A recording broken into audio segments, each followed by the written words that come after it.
ਜਦੋਂ ਵੀ ਸਾਹਮਣੇ ਕੋਈ ਹਕੀਕਤ ਆ ਜਾਂਦੀ ਹੈ ਤੇ ਫਿਰ ਗੱਲ ਬਰਦਾਸ਼ਤ ਤੋਂ ਬਾਹਰ ਹੋ ਜਾਂਦੀ ਹੈ ਕਿਉਂਕਿ ਭਾਰਤ ਹਕੀਕਤ ਦਾ ਸਾਹਮਣਾ ਕਰਨ ਦੀ ਬਜਾਏ ਦੂਸਰੇ ਫਰੀਕ ਦੇ ਉੱਤੇ ਇਲਜ਼ਾਮ ਲਾਉਂਦਾ ਹੈ। ਉਹ ਦੂਸਰਾ ਫਰੀਕ ਚਾਹੇ ਚਾਈਨਾ ਚਾਹੇ ਪਾਕਿਸਤਾਨ ਜਾਂ ਕੋਈ ਵੀ ਮੁਲਕ ਹੈਗਾ। ਭਾਰਤੀ ਮੀਡੀਆ ਬਾਰ-ਬਾਰ ਇਹੀ ਕਹਿੰਦਾ ਪਿਆ ਅਗਰ ਪਾਕਿਸਤਾਨ ਨੇ ਵਾਕਈ ਮਈ ਦੇ ਵਿੱਚ ਕੋਈ ਦਿਫਾਈ ਸਲਾਹੀਅਤ ਵਿਖਾਈ ਹੈ, ਪਾਕਿਸਤਾਨ ਨੇ ਜੋ ਆਪਣਾ ਦਿਫਾ ਕੀਤਾ ਹੈ ਉਹ ਉਹਦੀ ਅਮਲੀ ਕਾਰਕਰਦਗੀ ਨਹੀਂ ਹੈ, ਪਾਕਿਸਤਾਨ ਨੇ ਕਿਸ ਦੀ ਨਕਲ ਕੀਤੀ ਹੈ। ਅਗਰ ਪਾਕਿਸਤਾਨ ਇੰਨਾ ਹੀ ਨਾਕਾਮ ਹੈ ਤੇ ਫਿਰ ਭਾਰਤ ਨੂੰ ਹਰ ਨਈ ਪਾਕਿਸਤਾਨੀ ਦਿਫਾਈ ਜਿਹੜੀ ਪੇਸ਼ਰਫਤ ਹੈ ਉਹਦੇ ਤੋਂ ਇੰਨੀ ਘਬਰਾਹਟ ਕਿਉਂ ਹੁੰਦੀ ਹੈ? ਭਾਰਤੀ ਫੌਜ ਕਹਿੰਦੀ ਸਾਨੂੰ ਮਾਫ ਕਰੋ ਭਾਈ, ਅਸੀਂ ਤਾਂ ਪਾਕਿਸਤਾਨ ਦੇ ਖਿਲਾਫ ਬੋਲਣਾ ਹੀ ਨਹੀਂ ਹੈਗਾ। ਅਸਲ ਮਸਲਾ ਇਹ ਹੈ ਕਿ ਪਾਕਿਸਤਾਨ ਨੇ ਜਿਹੜਾ ਨਾ ਉਹ ਸ਼ੋਰ ਨਹੀਂ ਮਚਾਇਆ ਜਿੰਨਾ ਕਿ ਇਹਨਾਂ ਨੇ ਮਚਾਇਆ। ਨਾ ਹੀ ਪਾਕਿਸਤਾਨ ਨੇ ਬਹੁਤ ਵੱਡੇ ਵੱਡੇ ਦਾਅਵੇ ਕੀਤੇ ਜੋ ਕਿ ਇਹਨਾਂ ਨੇ ਕੀਤੇ, ਨਾ ਕੋਈ ਮੁਸਲਸਲ ਨਾਰੇਬਾਜ਼ੀ ਕੀਤੀ ਔਰ ਨਾ ਹੀ ਕੋਈ ਕਾਮਯਾਬੀ ਦਾ ਤਮਾਸ਼ਾ ਬਣਾਇਆ। ਹਾਂ ਅਸੀਂ ਜਿੱਤੇ, ਅਸੀਂ ਖੁਸ਼ੀ ਜ਼ਰੂਰ ਮਨਾਈ ਹੈ ਕਿ ਦੁਸ਼ਮਣ ਨੂੰ ਮਾਰ ਦਿੱਤੀ ਹੈ। ਜਿੱਦਾਂ ਇਹ ਸ਼ੋਰ ਮਚਾਉਂਦੇ ਆ ਨਾ ਭਾਰਤੀ, ਉਹ ਸਿਰਫ ਔਰ ਸਿਰਫ ਆਪਣੀ ਕਮਜ਼ੋਰੀ ਨੂੰ ਛੁਪਾਉਣ ਵਾਸਤੇ ਚੀਕਾਂ ਕੁਕਾਂ ਮਾਰਦੇ।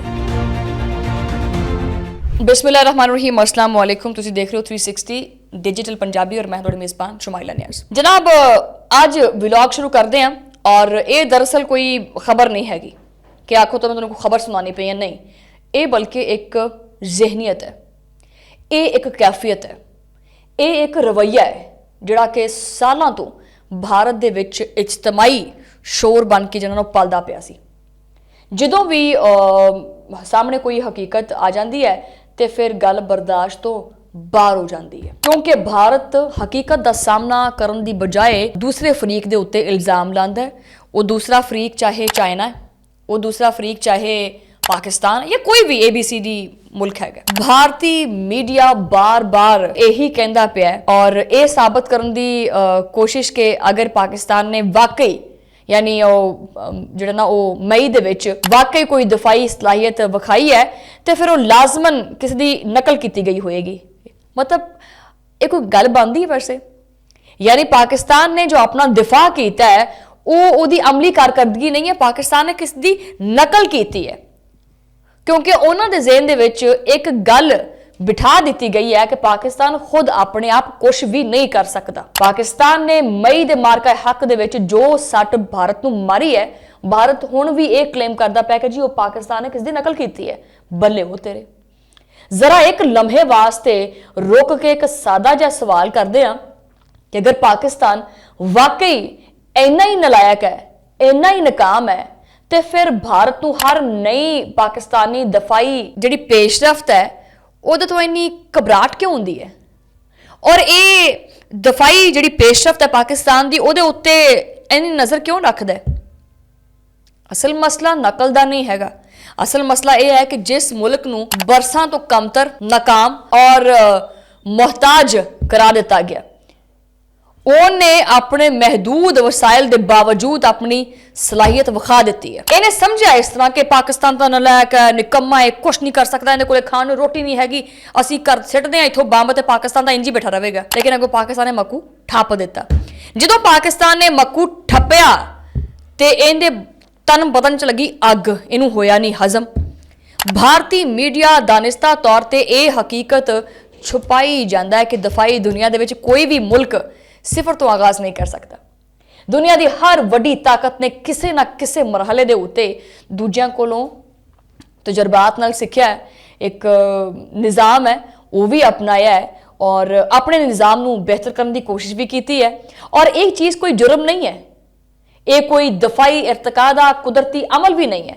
ਲੇਕਿਨ ਜਦੋਂ ਇਹੀ ਕੰਮ ਪਾਕਿਸਤਾਨ ਕਰਦਾ ਹੈ ਆਪਣੇ ਹਮਸਾਇਆ ਮੁਮਾਲਿਕ ਦੇ ਨਾਲ ਜਾਂ ਕਿਸੇ ਹੋਰ ਦੇ ਨਾਲ ਕੋਈ ਮੁਆਹਦੇ ਕਰਦਾ ਹੈ, ਉਹਨਾਂ ਕੋਲ ਸਿੱਖਦਾ ਹੈ ਜਾਂ ਉਹਨਾਂ ਨੂੰ ਕੁਝ ਸਿਖਾਉਂਦਾ ਹੈ ਤੇ ਇਹਨਾਂ ਨੂੰ ਪਾਕਿਸਤਾਨ ਚੋਰ ਲੱਗਦਾ ਹੈ।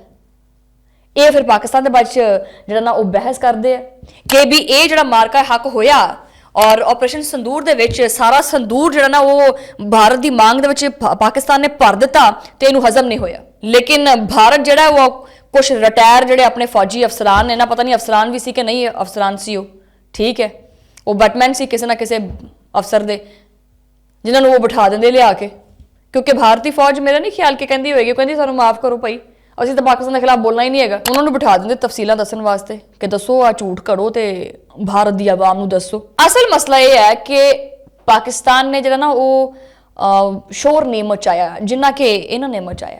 ना ही पाकिस्तान ने बहुत ਵੱਡੇ ਵੱਡੇ दावे ਕੀਤੇ जो कि इन्होंने कीते, ना कोई मुसलसल नारेबाजी की और ना ही कोई कामयाबी का तमाशा बनाया। हाँ असी जिते, असी खुशी जरूर मनाई है, ठीक है, असी जश्न जरूर मनाया कि दुश्मन को मार दी है, लेकिन जिस तरह इन्हें वावेला मचाया है ना उदा नहीं किया।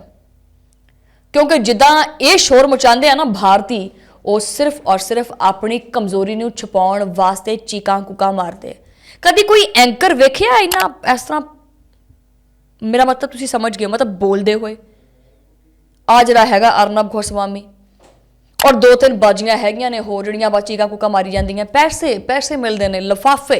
एक ना नवी बहस छिड़ गई है यूट्यूब के उत्ते और बहुत सारे लोग इस चीज़ पर गलबात करते पे ने कि पाकिस्तान की अपनी दफाई सलाहियत नहीं हैगी, किसी ने सिखाया है, किसी की इनू पुश्त पनाही हासिल है, किसी का इनू बैकअप हासिल है। तो एक गल तुहानूं दस दी है, अगर तुहानूं ये लगता है, चलो ये वाला भी कंडा कढ़ दिंदे तुहाडा है, क्योंकि असी ना मतलब कंडा कढ़ना जानते हैं। जे तुहाडा एक कंडा है ना फिर लियाओ कढ़ देने हैं, दोबारा कर लो तुसीं। ऑपरेशन सिंदूर 2.0, पाकिस्तान को खतरे च वेखना चाहते हो, पाकिस्तान को कमज़ोर करना चाहते हो, पाकिस्तान को किसी भी ऐसी एक जिन्ना कॉन्ट्रोवर्शियल गल नाल जोड़ना चाहते हो, लेकिन फिर भी तुसीं कामयाब नहीं होंगे और ना हो पाओगे। और अगर दोबारा फिर कहनी पियाँ कि शौक हैगा तो पूरा कर लो, असी तैयार बैठे। लेकिन पाकिस्तान एक मुनज़्ज़म तरीके नाल चलता है, पाकिस्तान की एक अपनी हिकमत अमली है। मैं हो गई है, मैं जैसे होर बहुत सारे जज्बाती लोग थे जज्बात नाल गलबात जरूर करते हैं, लेकिन साड़ी फौज और साढ़े जिन्हें भी मुसल्ला इदारे ने और इंटैलीजेंस के इदारे ने वो बड़े सबर वाले, तहम्मुल वाले, ठंडे बंदे ने, लेकिन छड़ते वो भी नहीं है विचों। ये गल याद रखना, असी हम वक्त तैयार हो चुका है। पाकिस्तान जिंदाबाद, पाकिस्तान आर्मी जिंदाबाद, अल्लाह निगहबान।